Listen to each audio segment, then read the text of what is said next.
নমস্কার বন্ধুরা, ফিরে এসেছি আজকে একটি নতুন তথ্য নিয়ে। যেটা হলো, আপনাদের অনেক ক্ষেত্রেই দেখা যাচ্ছে যে রেশন কার্ডের সাথে আধার কার্ড লিঙ্কটি বন্ধ হয়ে যাচ্ছে, যার ফলে অনেকের রেশনের যে খাদ্য সেটা নিতে খুব অসুবিধা হচ্ছে। তো সেই প্রবলেমটা কি করে সলভ হবে, সেটাই আজকের আলোচনা করব। যে যাদের রেশন কার্ডের থেকে আধার কার্ডটির লিঙ্ক বন্ধ হয়ে যাচ্ছে, তারা কিভাবে বাড়িতে বসেই নিজের রেশন কার্ডটি আধার কার্ডের সাথে লিঙ্ক করাতে পারবেন। তো সেক্ষেত্রে প্রথমে আপনাদের যেটা করতে হবে, আপনাদের গুগলে চলে যেতে হবে। দেখুন, গুগল পেজে চলে এসেছি। তো এখানে আপনাদেরকে লিখতে হবে WB ফুড, এটা লিখবেন। লিখে সার্চ করবেন, দেখবেন চলে আসবে food supply and department, government of West Bengal. এই লিঙ্কেতেই আপনারা ক্লিক করবেন। এরকম একটি পেজ ওপেন হয়ে যাবে। আপনারা নিচের দিকে চলে আসবেন, একদম নিচের দিকে দেখুন, এখানে অনেক অপশন পেয়ে যাবেন স্পেশাল সার্ভিস বলে। এখানেই আপনার আছে link Aadhaar with ration card. তো এই লিঙ্কটাতেই আপনাদেরকে ক্লিক করতে হবে। ক্লিক করার পর একটা নতুন পেজ খুলে যাবে।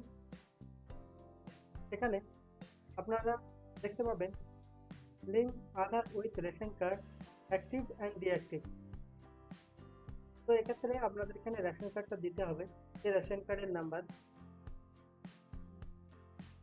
তো আমি একটি রেশন কার্ডের নাম্বার দিয়ে আপনাদেরকে দেখাচ্ছি।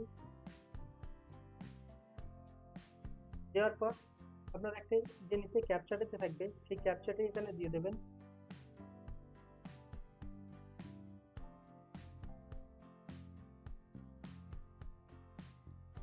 দেওয়ার পরে সার্চ অপশনে ক্লিক করবেন।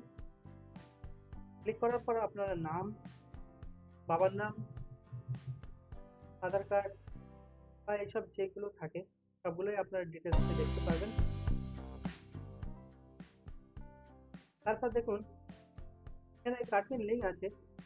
তো আপনাদের এখানে দেখাবে যে আধার নট লিঙ্ক। এই যে সবুজ কালারটা হয়ে আছে, সেটা আপনার লাল হয়ে যাবে। যাদের লিঙ্ক বন্ধ থাকবে, লিঙ্ক থাকবে না, তাদের এখানে লাল দেখাবে। যেহেতু আপনারা রেশনের দ্রব্য পাচ্ছিলেন, তো সেক্ষেত্রে আপনাদের এখানে দেখুন আধার কার্ডের নাম্বারটি অলরেডি শো করবে। তো আপনারা জাস্ট এই যে চেক বক্স আছে, এই চেক বক্সে ক্লিক করবেন। ক্লিক করার পরে সেন্ড ওটিপি, এই অপশানটাতে ক্লিক করার পর আপনাদের কাছে একটি ওটিপি চলে আসবে। এই ওটিপিটা দেওয়ার পর আপনাদের আধার লিঙ্কটি হয়ে যাবে আগামী 7 দিনের মধ্যে। তো এই ছোট্ট কাজটি করলেই আপনারা বাড়িতে বসেই আধার কার্ডের সাথে রেশন কার্ডের লিঙ্কটি করাতে পারবেন। তো এই সেম প্রসেসেই আপনারা আবার আধার কার্ডের সাথে মোবাইল নাম্বারটিও লিঙ্ক করাতে পারবেন। ঠিক সেম পেজে গিয়ে আপনারা দেখতে পাবেন link Aadhaar card, link ration card with mobile, এই অপশানে ক্লিক করলে আপনাদের এখানে দেখুন রেশন কার্ডের নাম্বারটা দিতে হবে। তারপর সার্চ করবেন, করার পর আপনাদের যে মোবাইল নাম্বার সেটাকে দেবেন। দেওয়ার পর ওটিপি আসবে। ওটিপি আসলেই আপনারা সাবমিট করলে আগামী 7 দিনের মধ্যে আপনার রেশন কার্ডের সাথে আপনার মোবাইল নাম্বারটি লিঙ্ক হয়ে যাবে। তো এই ছিল আজকের ভিডিওতে। দেখা হচ্ছে পরবর্তীতে। ধন্যবাদ।